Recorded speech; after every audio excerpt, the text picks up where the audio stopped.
Hello, YouTube land. I am up in a really beautiful place today, and I wanted to do a quick video. And forgive me if I seem a little distracted during the video. I have a lot of flies up here, and they're not just any old flies, they are mean, biting flies. They like to suck your blood. And it doesn't feel good. So if you see me swatting things away, I've got myself covered in bug spray, but they're pretty aggressive and it's not really helping as much as I would have liked. But nonetheless, it's still an absolutely gorgeous place that I'm sitting at today. Here, let me give you guys, see if I can actually, I don't know if I can flip the picture around or not. It doesn't look like I can. Here, let me just give you guys a quick little look at what I'm talking about. It's really just beautiful where I'm at right now, and I really love, coming out here and sitting in nature. It does something to you. It brings you to more of a present place, and it helps you kind of escape some of the daily grind and the worries of everyday life that we all seem to be in. But on this journey, we learn to start to separate ourselves from that grind and become an observer, be more mindful, be present, be aware. This journey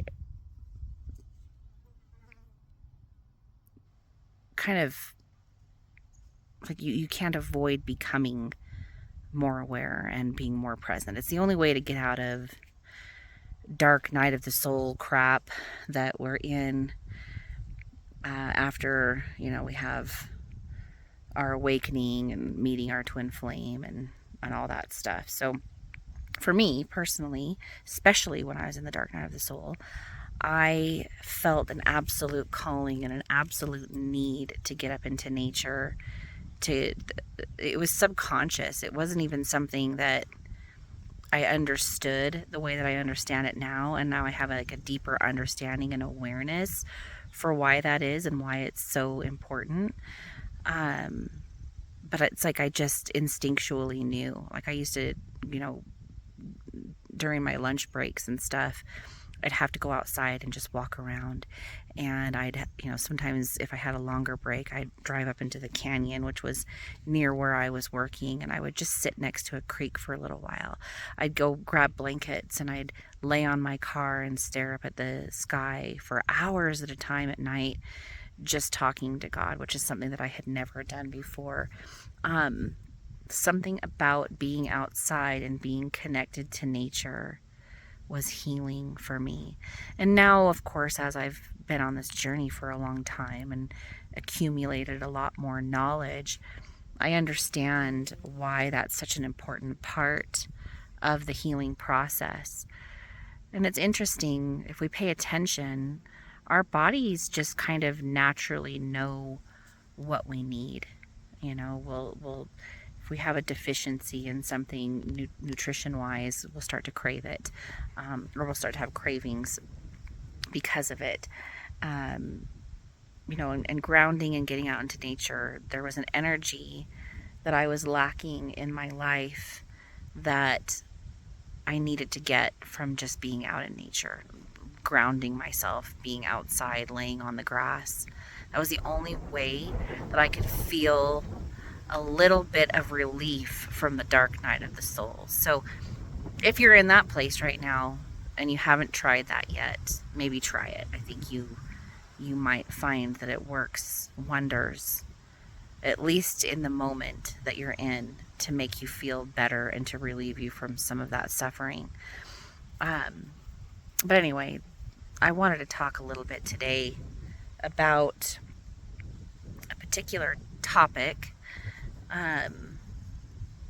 which is, why does everything go wrong in the twin flame relationship? That happens for everyone. It's not just you. There's nobody that meets their twin flame and everything just seems to be perfect right out the gate. Why does everything go wrong? Why does that have to be? And why is that built in to the experience with our twin flame? One thing that this journey has taught me is that everything happens for a reason. Nothing happens by chance. It's not an accident. Everything is divinely orchestrated. You are exactly where you're meant to be right now, even if you feel like shit. That's the truth. You know, being in a place where we don't feel good is sometimes a necessary and can even be a healthy part of our entire experience as a whole. You'll start to see along the path that it's not just pleasure that is worthwhile, but sometimes pain serves a very important purpose in our healing journey. If you get cut, say for example, on your arm, if you didn't feel pain, and there are some people that don't feel pain, they're not born with the ability to feel pain, that could be problematic. It's an indicator. It's a light that something, you know, if you feel pain in your arm once you get cut, it draws your attention to the fact that something has happened that needs your attention, because it could be bad, right? It could be a problem. But if you look at it and you go, oh my gosh, it's bleeding a lot, I need to go to the hospital, you take care of it that way. You know, you go and you rescue yourself. But if it's just a paper cut, you're like, okay, well, I can just put a Band-Aid on that and you can let it go. But either way, it's an indication that something needs your attention. And it's no different. The reason that things go wrong on your twin flame journey is because it's trying to indicate to you or show you that there's something that needs your attention. There's something that isn't in alignment within you that needs to be looked at. And a lot of times we're not even aware of the fact that we have subconscious patterns and programming that isn't serving us very well, until we start to experience the pain from, you know, decisions that have outcomes from the cause and effect, you know, from the accumulation of decisions sometimes that get to a point where we start to realize that there's an issue. I just broke a nail. Look at that. Scratching myself and boom, pop, right, came off. That's okay. So it's an indication that you need to look at something. And oftentimes what we do is we look outside of ourselves and say, what's causing me this pain? And we say, oh, it's this person, or it's that person, or it's this circumstance, or this problem. And we think, you know, if we could just fix that thing, or if we could just get rid of that problem, or if we could just get this person to see things the way that we see things, or, you know, if we could fix whatever it is that's going on outside of us, then we won't have this issue anymore. But this journey is incredible and miraculous, and it's actually set up the way that it's set up to make you come to the realization, no matter how long it takes, that the cause of all external suffering comes from something going on inside of you, not outside of you. Sorry, when the wind kind of dies down, the flies, they smell me and they're like, oh, let's go suck her blood. And it's itchy. They're like mosquitoes, but instead they're flies. It's very creepy, honestly. I'm not gonna lie, but that's okay. It's part of nature, right? So yeah, again, I told you I might be distracted a couple times here and there by some biting flies, which I am right now. So bear with me. I'm going to wiggle a little bit while the wind is dying down so that they don't land on me. Or maybe I'll even go for a walk. How about that? Let's walk, because they seem to bite me less when I'm walking. So yeah, back to what I was saying. There are aspects of this journey that happen to cause you to realize that the source of your pain that seems to be coming from outside sources is actually stemming from something that's going on inside of you. Sometimes a problem in our thinking or in our mindset creates the perfect environment for things outside of us to show up the way that they do. And, we don't realize it because it seems like completely unrelated situations and circumstances that we're dealing with. But they're all stemming from the same root cause. And so when the suffering becomes strong enough, which is what happens in the twin flame journey, you all know that the dark night of the soul is the most painful thing you've ever experienced in your entire life. And it doesn't really make sense in some ways because you're like, okay, I've been through relationships before. I've been through breakups before. I've experienced heartache and, rejection and, things like that, but the level of insanity that happens to you when you go through the dark night of the soul isn't comparable to anything in your life. It's all consuming. The obsessive thinking, the heartache that you feel, the pain in your chest, the inability to be able to relieve yourself from it. There's nothing you can do. You become almost an unfunctional member of society for a period of time. Nothing matters. Your children, you still love them, of course, but you can't even, at least for me, I couldn't even function enough to really be there for my kids the way that I had always been there for them before. And all of that happens because it forces us to go within and look inside of ourselves.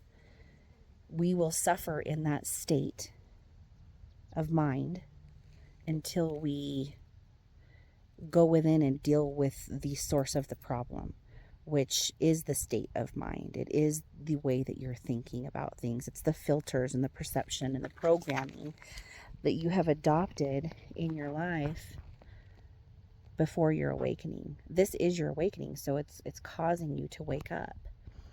We pick up programming, we pick up filters, perceptions, belief systems, and things like that during the unconscious period of time in our life.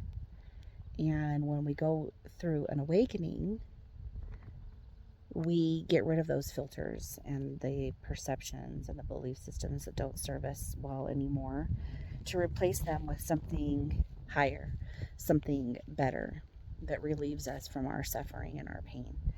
But you could equate it to my favorite way to explain it, because it just makes sense, and I believe that this was given to us as an example, as a metaphor by God, through this phenomenon that takes place in nature, which is, you see it actually through a lot of different things, but a great example of it is, the caterpillar turning into the butterfly.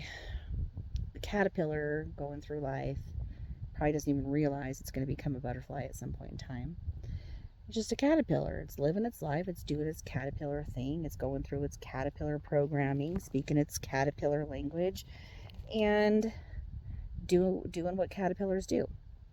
And then when it suddenly goes through this transformation and it goes into this chrysalis, it's probably questioning what's happening, what's going on. It's a transformation. There's a metamorphosis taking place, and it's not really something that the caterpillar is doing. It's something that's happening to the caterpillar. It's written in the caterpillar's DNA. It's part of the maturing process that the caterpillar goes through, and everything that the caterpillar once knew, its physical form, its habitat, the way that it crawled, the way that it ate, all of those things are being broken down and completely taken away from him. And then it transforms and it becomes this butterfly, and it comes out of the cocoon, and it's got a new environment, a new habitat, a new way of thinking about things, a new way of being able to travel and like fly and, you know, live its life. It's completely different. It even speaks butterfly language now instead of caterpillar language. And so if it tries to go back and speak to the caterpillars cannot understand it because they can't speak butterfly language. So it's kind of a forced transformation, but it's forced in the sense of it was just built into the DNA of the being, right? Your spiritual awakening is kind of like that. You may experience some physical changes. Most likely you will. You know, and you'll definitely experience physical changes in your environment because the world that you once knew will start to break down and fall apart around you, and that can feel terrifying. But the beauty of it all is if you allow this transformation to take place, on the other side of it, you become the butterfly, which is what is the higher version of yourself. It's what you were always meant to be. It's the purpose of meeting your twin flame. It sends you into the chrysalis phase, okay? And that's why everything falls apart. So when we say, why is everything falling apart? You know, why can't it just work out and it's not? Well, what makes you think that it's not working out exactly how it's meant to work out? When the caterpillar goes into the chrysalis and it breaks down and goes through the transformation process, maybe there's some pain involved in that. You know, its body's changing. It's turning into like a kind of a gooey state, you know. But it's part of the process. And then it gets to emerge as this superior being that can do things that it couldn't do before. Do you think a butterfly would regret becoming a butterfly? No, because it can do things that the caterpillar couldn't. And it had the caterpillar phase, it experienced that, and now it's ready for something more. You are ready for something more. It's built into you. It's part of your spiritual DNA. Okay? You are going through a metamorphosis and a transformation that is unlike anything you ever could have possibly imagined. And yes, there are going to be some difficult parts. But as somebody who has gone through this transformation, and I can't say exactly what stage I'm in because I'm still in the middle of it, just like you. But maybe I'm further along down the road, or maybe I'm not. Maybe you're in the same place as me, or maybe I'm talking to somebody right now who is further ahead, you know, and knows some things. We're all at different places and different points of our journey, right? We can't really compare them. They're unique. How you go through this isn't going to be like anyone else. However, there are things that are similar, and we are all going through this. It's part of the twin flame journey that you're on. And I promise you, all the destruction that's happening in your life is not really destruction, it's transformation. This is a gift, okay? And the further down this road you go, the more you will realize what a gift it is, and you wouldn't want to change anything. Not even the dark night of the soul, not even the suffering. You'll see the value and the gift and the blessing in it. You're going to experience a peace and a calm in life that you'll watch others suffering around you and wish the same for them, which is why I'm doing what I'm doing. I